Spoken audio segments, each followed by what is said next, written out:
set the scene, think a bit more big picture around speed training. I guess what qualities does an athlete need to be able to actually sprint well? So for me, I look at it from two angles: the physical capabilities, so the engine, and then the ability to bring all that together from a technique standpoint. There's lots of different layers that go into that, but that's essentially thinking big picture. From a physical, how much sort of horsepower can you produce? And then from a technique standpoint, how do you bring all that together to control it, to apply force the right way, in the right times to run fast.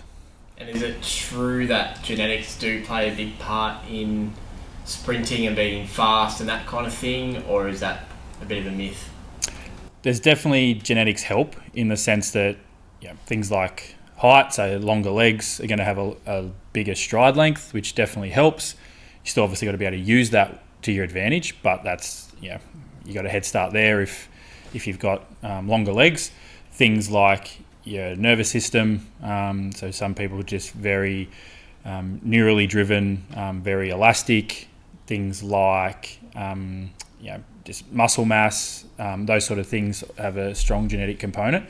The reason why it's partly true is because you can still train all those things, or on the flip side, genetically you can be gifted and have those things, but if you don't train, you're obviously not going to progress and reach your potential. So it is, I guess, possible. So what does that training sort of look like to be able to, I guess, train those, I guess, fast twitch fibers? Yeah.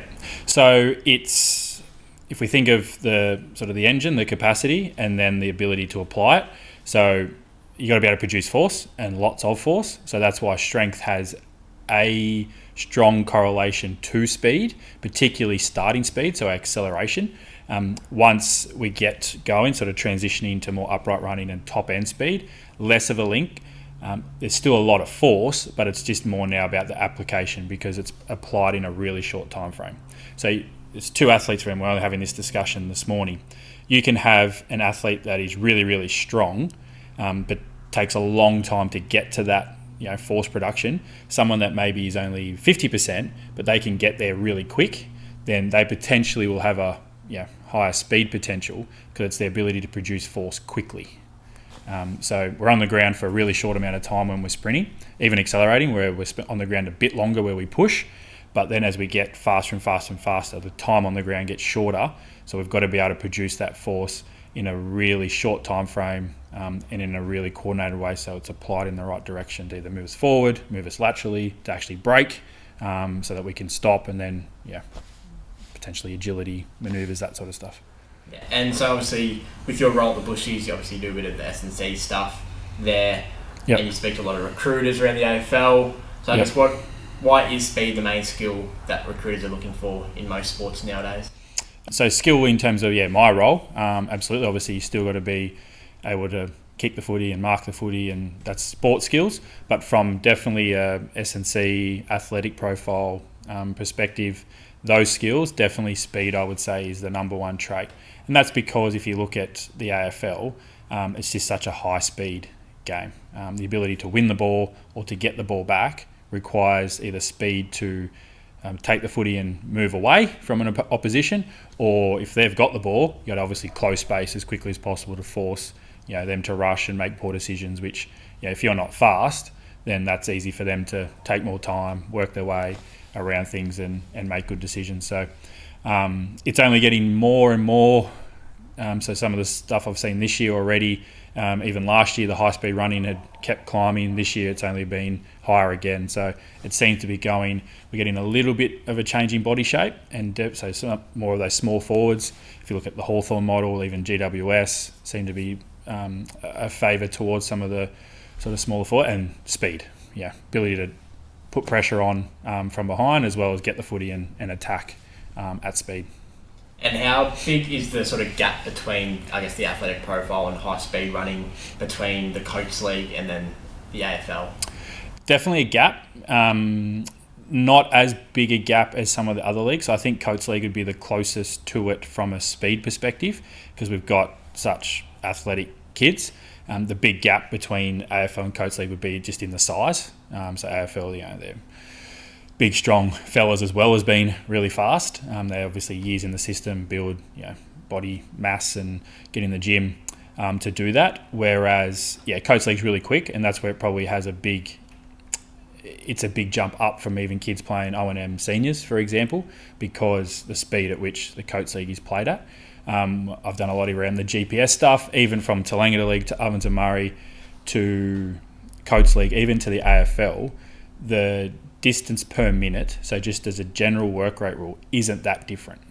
Where the gap gets huge is the high speed running per minute. So it's not so much that they're jogging and walking anymore. It's the fact that their overall work rate at higher intensities is drastically superior. So it's the ability to repeat speed. Now, the mistake there is people think, I've got to do repeat speed training. Yes, to a point, but if you've got a higher speed ceiling, so if you're faster, it's going to be easier for you to hit those high speed running meters and repeat them over a game. So for example, if you can hit 10 meters per second, for you to run 6-7 meters plus in spurts is going to be a lot easier, because that's 60-70% of your top speed. But if you can only run 7 meters per second as your top speed, then, which is a lot of our youth kids, then you're at 100%, which obviously you're not going to do that too often.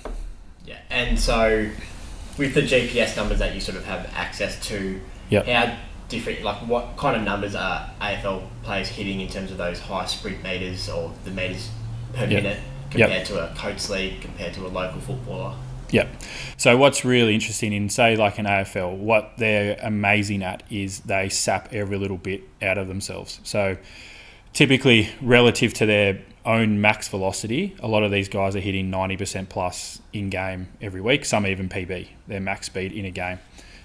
We're always pushing for our guys to get close, and often we're at 70-80% of our top speed as a single max effort for that game. Across the game, what we see is sort of high single figures to 10, 12 meters per minute in that sprint zone. In AFL, they're double that. So that gives you some idea that it's the high speed running involved is drastically higher. And the reason why I like per minute, because it makes it relative. So if you only play half the game, it's still relative to the half you play. Like, we cut out the bench time. So if anything, the less game you play, the higher that should be, because you should be fresher. You should be playing the game faster. Yeah, and so how do we kind of ensure that all the speed training, sprint training actually transfers to game day? So obviously, I think you mentioned you got 70-80% of people that kind of reach their 70-80% of their max. How do you get that number above 90 or as close to 100 as possible? Or is it just sort of luck in terms of how the game plays out? Any GPS stuff, you can only do what the game gives you to a degree. It's then just making sure that when you've got the opportunity, you transition really hard, or you take the foot in, you go at speed.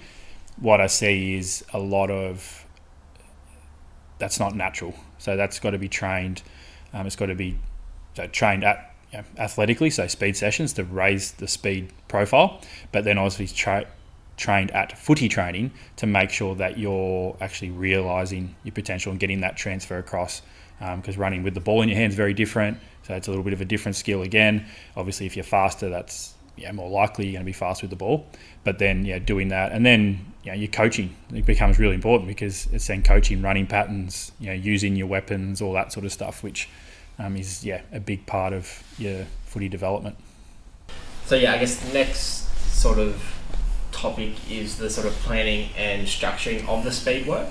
So how do you structure a training week to make sure you include speed for like a local footballer, for example? Great question. Really tricky one, and it's going to be nuanced to each person.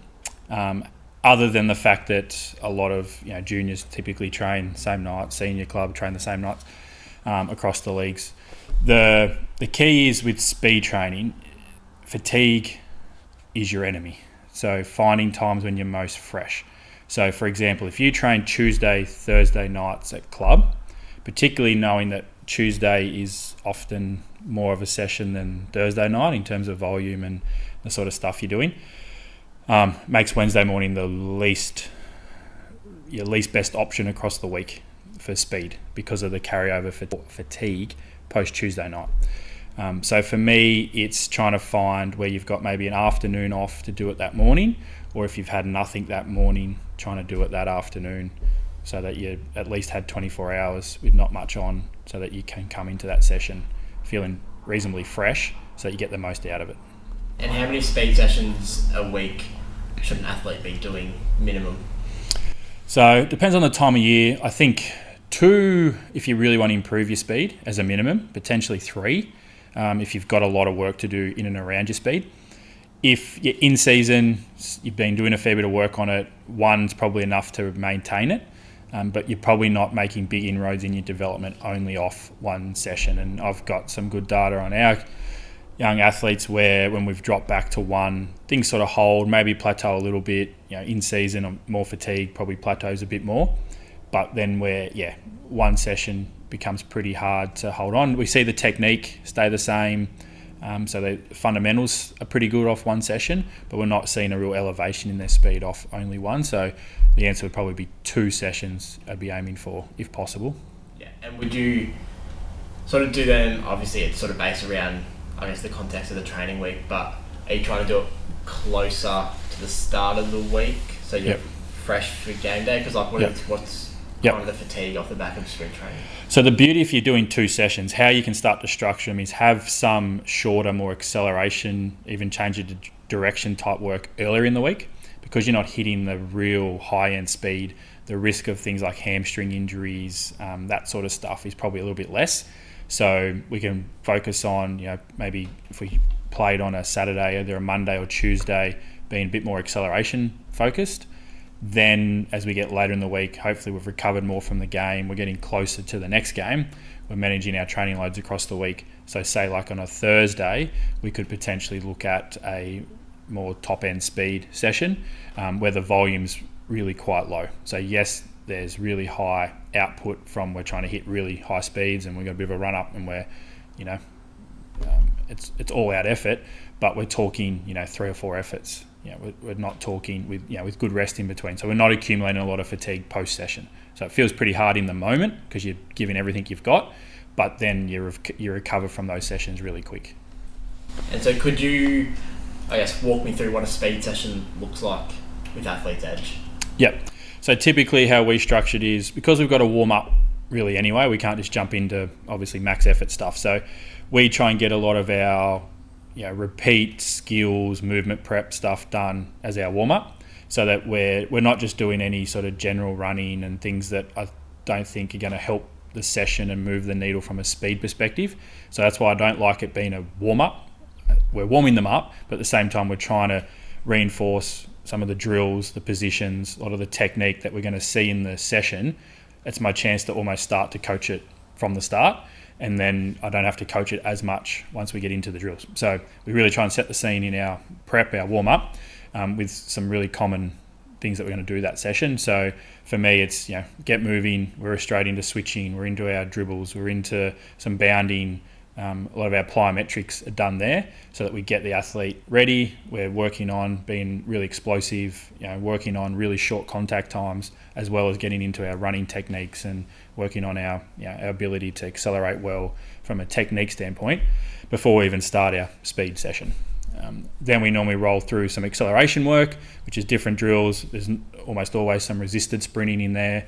There's always some time sprinting. I think if you're not timing and getting that feedback live, it's not really a sprint session because we want such high output. There's nothing like live feedback to get the most out of young athletes, but any athlete, and particularly that fun competition side of it. They all check, you see all the guys that, guys and girls that are mates sort of watch each other's time, sort of getting a feel for where they're at, how everyone else is going, in a really sort of healthy way. So it's great because some kids are better at the acceleration stuff. They see that, I'm pretty good at this, beat my mates, and then maybe not as good as the max velocity. So then that sort of drags them to get a little bit more out of themselves when they get into that stuff.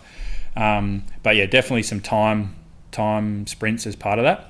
And then in between, in their sort of recovery, because we need long recovery between these efforts, we're doing different drills, which is more like your skill type stuff in between. So once we roll out of acceleration, we sort of repeat the same rotation, but now more max velocity focus. So that resisted sprint might turn into a bit more of like a dribble or a speed scissor type exercise, and then the time sprint would go from a short run in to now a bit more of a fly. So start further back, get a bit more speed, and then we're timing just the back end of it to see what that top end component from a performance standpoint looks like. And then our drills and skills in between shift from more acceleration and projecting forward into a bit more upright running and things that transfer more to max velocity. And for me, like the point of the skills, I think you can overdo them, and in the past I definitely have. The skills, I'm using them now to just again do the coaching for me. So if we can do a dribble, for example, which really promotes upright running, nice front side knee lift, really short contact time on the ground, and as a result prevent that over pushing and over flick out the back, then we do that before we go do a max velocity fly sprint, because hopefully if they've done that really well, that sort of reinforces the brain. This is what it should feel like a bit more, so when they sprint we see less of the bad and more of the good in their top speed, and hopefully as a result they run faster. Moving on to sort of the more technique and the mechanical Yep. side of things. So when you're looking at an athlete sprinting, what are the things you look for in a good sprinter or like a bad sprinter, for example? For me, dealing a lot with team sport athletes, understanding that we're not necessarily going to make huge changes because we're not going to turn them into a 100-meter sprinter in the context of running on a footy field or netball court or basketball court. For me, it's though still the principles are much the same, because if we can make small changes, obviously we increase their speed, their efficiency, and we also reduce their injury risk. So if you look at AFL, for example, big risk factor is hamstring injuries. It's still the same issues in AFL, and that's because, in my opinion, there's not a lot changing in terms of how they run. So the speeds are going up, the high speed running's through the roof, but they're still doing it with inefficient, risky running mechanics. So for me, some of the keys that we're looking for is, from an acceleration standpoint, how do they apply force? Basically, how long are they on the ground for? So a lot of what we do is trying to spend less time on the ground while achieving faster speeds. So a lot of our drills focus on that, and much the same occurs in top speed running. It's just now we're starting to really focus on getting a nice lift out the front, apply force in a really good way so we can hit the ground hard, get off the ground, recover really well so that we're fast, but we're not creating things like shin splints, hamstring injuries, groin injuries, lower back problems, while we're trying to obviously increase performance. Yeah, and is the kind of flick out the back, is that something that I guess is more common in sort of poor sprinters and poor technique? Definitely, there's even a lot of research that's come out now. There's like the kickback score. There's a scoring system just been published, and it's actually been shown to be a causative link to hamstring injuries. So before we had correlations and a bit of a theory around, we thought this was related and it made a lot of sense. Whereas now we've got the research to say, these mechanics are definitely related to the cause of hamstring injuries. So they're the things we want to avoid. And a lot of that comes from, so the issue with running is the slower the running speed, the more efficient it is to not have that nice knee lift. Obviously, if you're jogging, you're not going to be jogging with high knees. It's very inefficient to do that. So when you're running around, you're going for a jog, you're jogging on the footy field, whatever it is, it's not the mechanics you want to be efficient.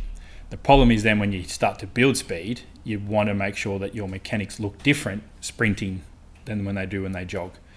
In my opinion, what happens a lot is, especially in youth, but in team sport athletes, how they jog is how they sprint. They're just doing it faster, which then creates this big risk to go, if you're not controlling your hip tilt, if you're swinging out the back too much and then coming through with a low recovery and overstriding, that's a lot of strain on the hamstring. And now with faster speeds, that force just goes up. And so how do you kind of address and correct, common biomechanical flaws in an athlete? How do you correct that sort of backside? How do we try to? And this is the thing. It's a bit like when I talk to swim coaches, why do they do so much swim training? And often the argument for so many swim sessions, so much time in the pool, is because you don't walk around in the water. And so this is where it goes back to only one sprint session a week. If you then spend 3 or 4 sessions where you're running with poor mechanics, how effective are we going to be at rewiring that when you spend all your time working against what we're trying to do? So for me, it's a lot around how we do our drills, our warm-ups, and so then hopefully our athletes take that and use some of those drills in their own warm-ups, so at least there's more dosage of it. But from how we try and fix it, it's very much the cues around big at the front, small out the back. Athletes like to feel the ground, to feel like they're pushing, because I think it reinforces this sort of feeling of being powerful and fast. But the faster we go, the less time we spend around, the less we actually push, and the more it's very much just an elastic sort of tap and bounce. So it's kind of really counterintuitive to actually how we want to run. So we do a lot of, like I said before, dribbles, switching, things where we want to really encourage, the hip flexors to sort of drive that lift up the front. Talk about raising the hammer. So then when we attack the ground from a good position, we get off the ground really fast, and then we're switching into the other leg, and that's just repeating itself. Yeah, and so I guess in terms of acceleration, what are the key technical elements you kind of focus on when coaching acceleration? What are the things you look for? Yep. So the big one to start with is that projection. So the big difference with acceleration is we're trying to shoot forward. If we think of just a straight line sprint, we're trying to maximize our projection out into space. We don't want to come up. So think about taking off like a fighter jet, not like a helicopter. So if you think the jet coming off the back of those ships where they sort of shoot out across the water, and then once they're out, they can rise up. That's how we want to sort of look with our acceleration. We don't want to just jump straight up. And that's because we want to really push backwards. And from an angles, how the body works perspective, it's really hard to then apply force efficiently if we're upright. The hard thing is, the weaker the individual, typically the more upright they want to be. So you need there's the physical strength requirement to be able to actually get in that position, and that's your hip strength, ankle strength, even core strength, even upper body strength to be able to get yourself in that position and hold it while you're trying to shoot out forward.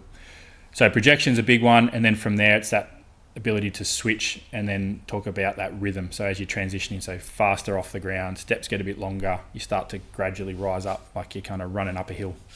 And so how do you kind of teach athletes to produce more force during the first steps of the sprint?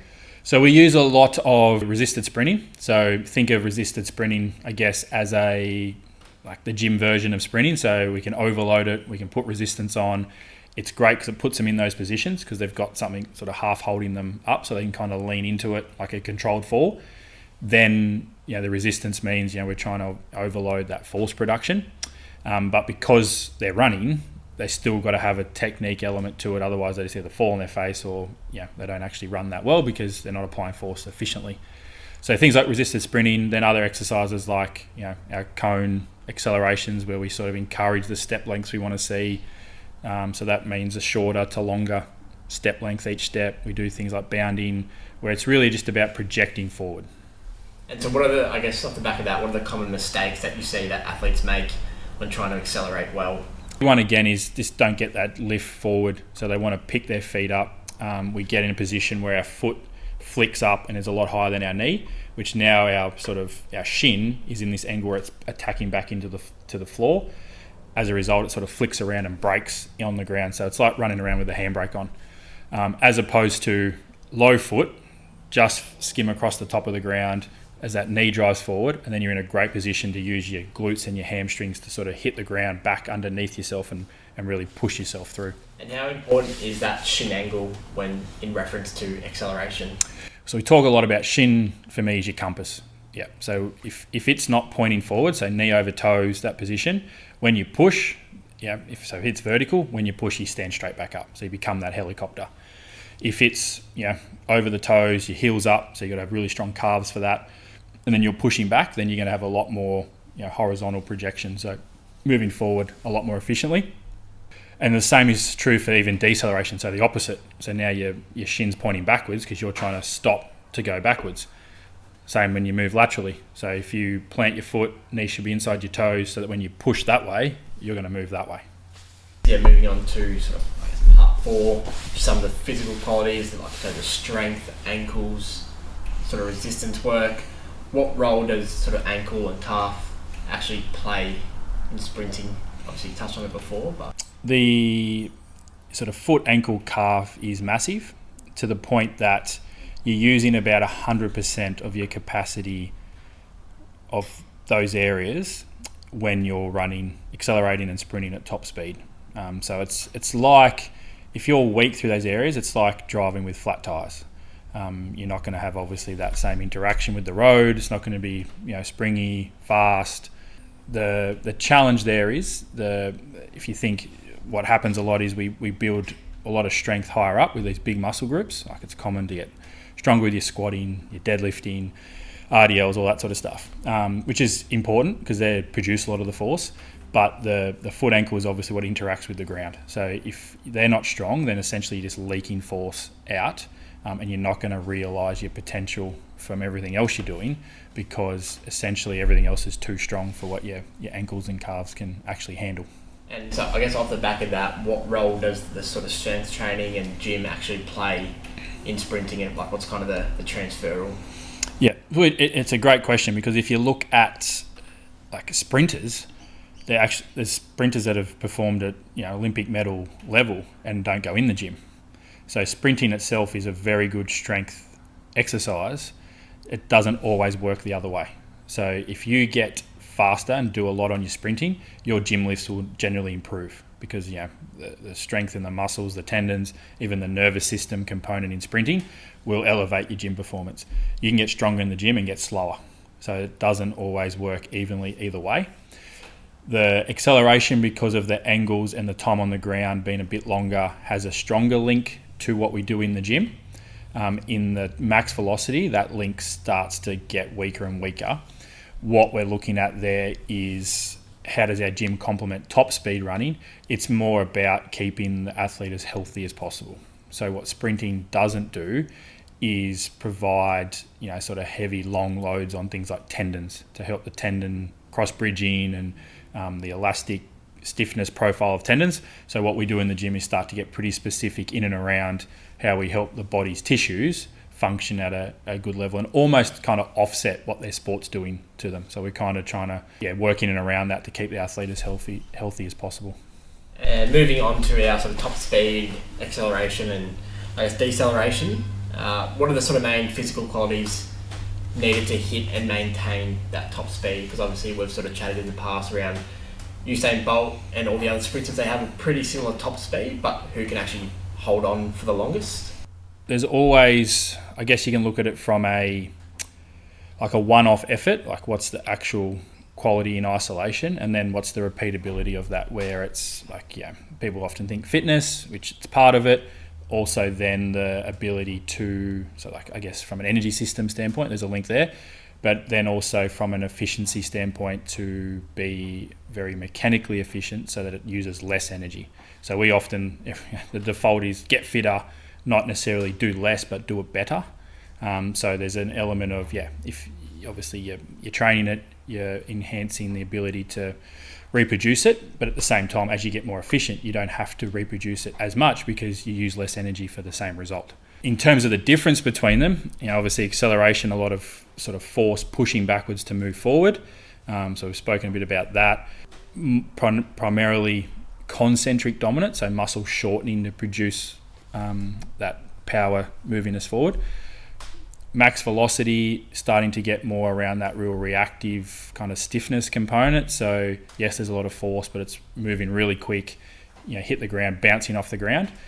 So less trying to push, more sort of that isometric action of muscles, so that then the tendon can recoil off the back of it. And then deceleration gets into a lot more of that eccentric control, so actually muscles lengthening under load. So as an example, what we're potentially seeing, we'd be using in the gym on our acceleration days is things like concentric based movements. So like a trap bar jump off the floor, or a trap bar squat, or a trap bar deadlift, something like that we use quite a bit. In your more max velocity movements, a lot of our isometrics, any of our sort of plyometrics or really short contact time exercises, so like box jumps, that sort of stuff, where we're trying to be really quick off the ground. And then deceleration is a bit more things like split squat or forward lunge, or things where the muscle's having to lengthen and control while it's being sort of loaded in that lengthened position. So there's general sort of strength, and then we can start to break it down into the muscles and muscle groups, and then we can actually even break it down further into sort of concentric, isometric, eccentric muscle actions to then even get more specific with how we're training, and then progress from slow to fast loads. And so maybe sort of, I guess, going more with on speed focus here, how important is stride length versus stride frequency when sort of developing that top end speed? Yeah, it's massive. I guess the simplest way to look at speed is the multiplier between the two. So the longer the stride length with the fastest step frequency will be your fast run, and that's why Usain Bolt's a machine, because crazy step frequency, but with his long legs, big stride length, and so he's got the two, and the fastest man ever. You can be more one or the other, absolutely. So we've got a few kids that are pretty stride frequency, like take a lot of fast little steps, and it's still pretty quick. And we've got the opposite, so a bit more time on the ground, don't necessarily take the steps quickly, but have a decent stride length. So that's how they get their speed. The interesting discussion is then what do you do about that? So do we want to make a stride frequency person step longer, or do we want to and keep the frequency the same, or do we want to not worry so much about their step length and focus on their step frequency getting faster and faster again? So it's an interesting conversation. Are you trying to raise both? Is it one or the other? And is that more their strength you focus on, or more the weakness side of it? And I think it's a bit of trial and error on both. For me, step length relates to obviously your height to a degree, how long your legs are, but also your strength. So I find that trying to correct for that is a bit risky sometimes, because you can throw out the technique, because then they try and overstride as a result if they haven't brought the strength up with it. So for me, I don't want to work on that too much. I focus on sort of linking back to that over pushing, flicking out the back. For me, I focus more on the frequency. So can we get off the ground faster? And then as a result, see how they sort of self-organise as a result. So does that mean they take more steps? Do they hit and bounce and actually lengthen their stride? Probably not as common. Maybe more senior athletes that are pretty strong and powerful, that have the physical qualities to be able to do that. But typically I focus on the frequency side, and then once that's solid, then we might start to play around with the step length stuff a bit. But you got to be careful with the step length, in my experience. A bit of a weird one, I guess, here with the sort of, I guess, how do you address kind of sounds contradictory in terms of relaxing while sprinting at max speed? What's that kind of relationship? It's really funny watching kids and almost shock themselves. Like, I smile because I picture the kid's face when we go 90% and they look back at the time and go, that was faster. So definitely there's an element of, if you stiffen up and you over try, that you don't have that sort of rhythm and coordination, because we're talking about muscles, tendons, yes, enough tension on the system to create enough stiffness so that we're not just floppy. But if we get too tight, we don't get that really elastic recoil, and we don't use the advantage of how our bodies are engineered to maximise that speed potential. So if we've got a young athlete that is hard to get them to push all the time, typically they don't excel in their 90% or their more relaxed sprint. The ones that sort of try their hardest all the time, it's funny because often we see that when they relax that little bit, they run faster. And I think that's because that allows them to get some of the technique parts right, like the time on the ground, the push out the back, that is often too much.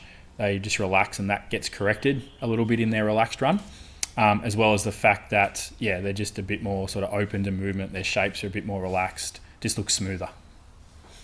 And so with the, I guess, top speed stuff, how do you kind of train that in a safe way without overexposing athletes to sort of soft tissue injury? I know that we've done assisted acceleration and top end speed in the past. So how do you sort of get that dosage right?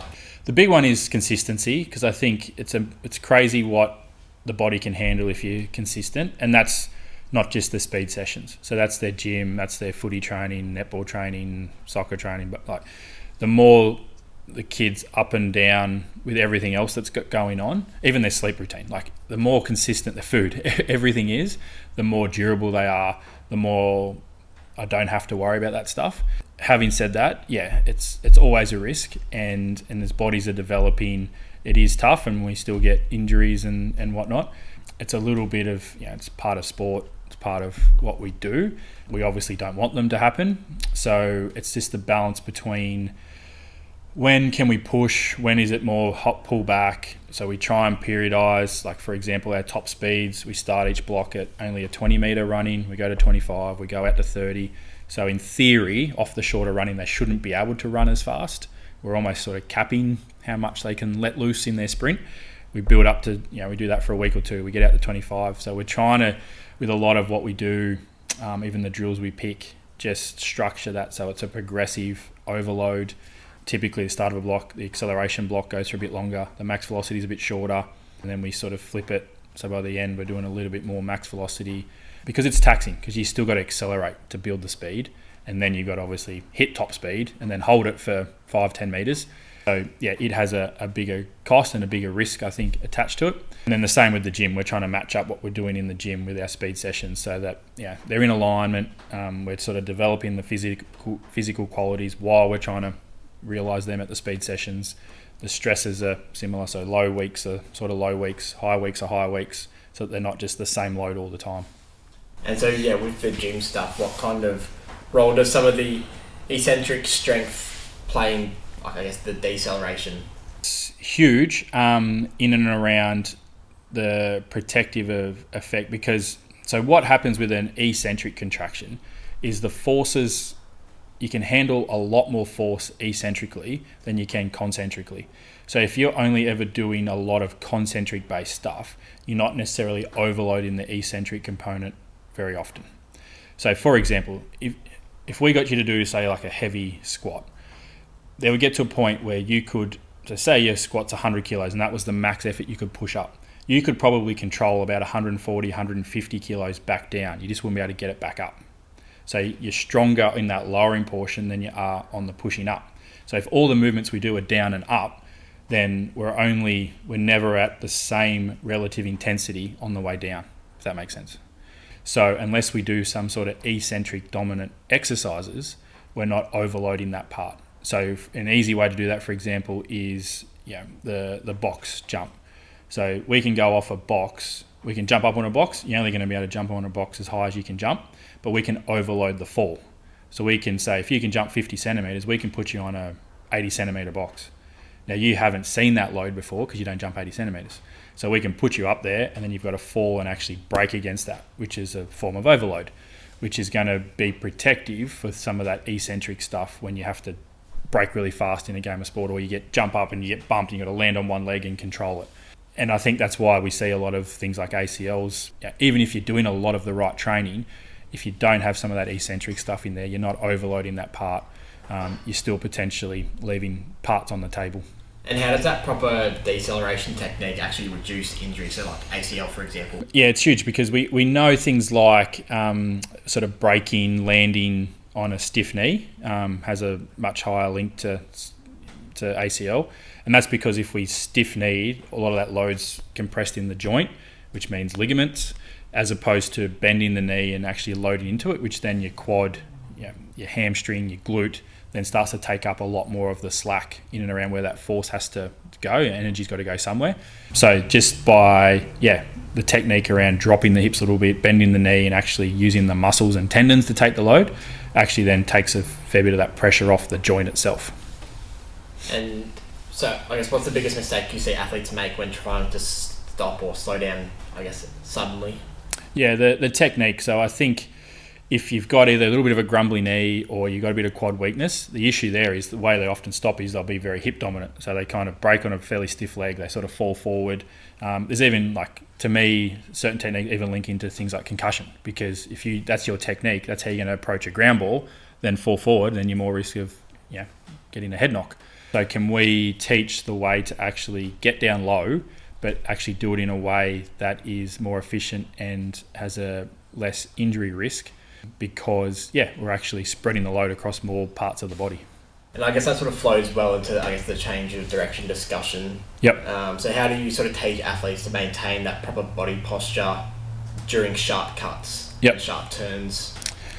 Yeah, it's difficult because the footwork, there's a million different ways to change direction, and in a sport context it's going to change depending on whether you've got one opponent, two opponents, wherever the ball is, the weather, the ground surface, the footwear you're wearing. So there's a heap of different variables there.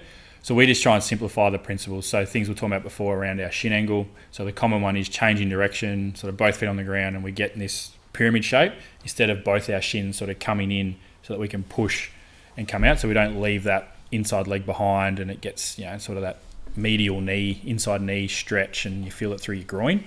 So things like that then are, I think, fairly universal to whether they do like a crossover step or a open step or drop step to go backwards. A lot of those principles then are the same. Can you stay low, keep your feet underneath or in front, behind, depending on whether you're decelerating or accelerating. Then it becomes, I think, about just practicing that in your sport context, which is why your sport training is so important. Like if you only did like speed sessions and change direction sessions and never did any of your sport training, you still have this performance decline and you still would have this big injury risk because you haven't practiced all the decision making component, all the decisions that are happening in split seconds that occur in your sport.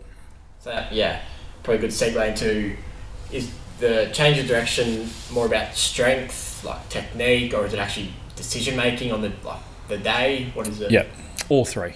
I think, especially when it comes to the sport context, on trying to beat, say, an opponent, I like to think of it as you've got the strength, you've got the speed, and then you've got the deception. So like the ability to think fast, put the step on, use your body to trick your opponent.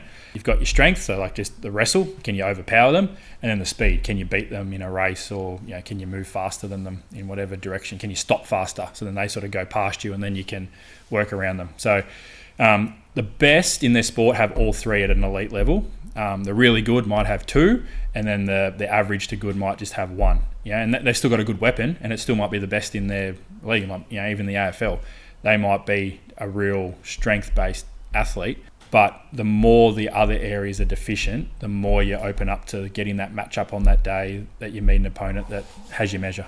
I guess just to finish off with, the youth athletes and the sort of long-term development of them. So what are the key considerations you make when athletes first start sprinting, say for a sort of 10, 13-year-old? I think the age and the maturity level of the athlete, part of that is just training in general, but specific to our environment, we want them to enjoy the process. So in terms of long-term athletic development, we're talking long-term. So obviously if we're only thinking of these next 3 months, then we're going to leave a lot behind.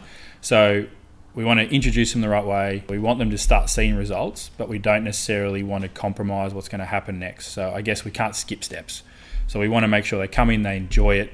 We start to lay in the layers they're at relative to where they are at that point in time. So then we're not having to take, we progress, and then take 5 steps back, because then we get to a point where we've got to go back and work on all this sort of stuff. So what does that step-by-step process kind of look like? Well, a little bit links into sort of the just biology in and around how our bodies and what happens as we sort of age, mature through those adolescent years.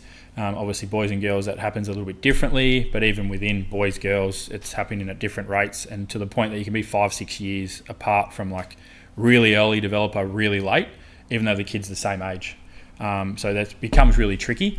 But essentially, we break it down into, if you look at peak height velocity, so the rate at which their height's going to grow the fastest in those teenage years. Obviously, as babies, that's when it happens the quickest, but post that, what we notice is a lot changes. So injury risk goes up, their coordination goes down. Post that, then there's a lot of strength, power potential, because now they're essentially young adults. They're from a body maturity and hormone level and all this sort of stuff. So pre all that, it's very much around the speed, the coordination. It's not so much external resistance, it's more body weight. Can they be fast but controlled and coordinated? We sort of maintain a little bit as they start to grow through that peak height velocity, because that starts to go out the window. But we can start to look at layering in more of that strength type training. And then post that, obviously, we want to really go to working from our power and our speed perspective, because now we can sort of really realise those potentials. The hard part is, if they've never been in the gym before, when they get to that part, they want to train like an elite athlete, but they're essentially at the same level our 10-year-olds are, because they don't have any of the technique that we try and lay in as early as possible, just in a safer way, because it's still a skill part to squatting to jumping to doing all the movements in the gym.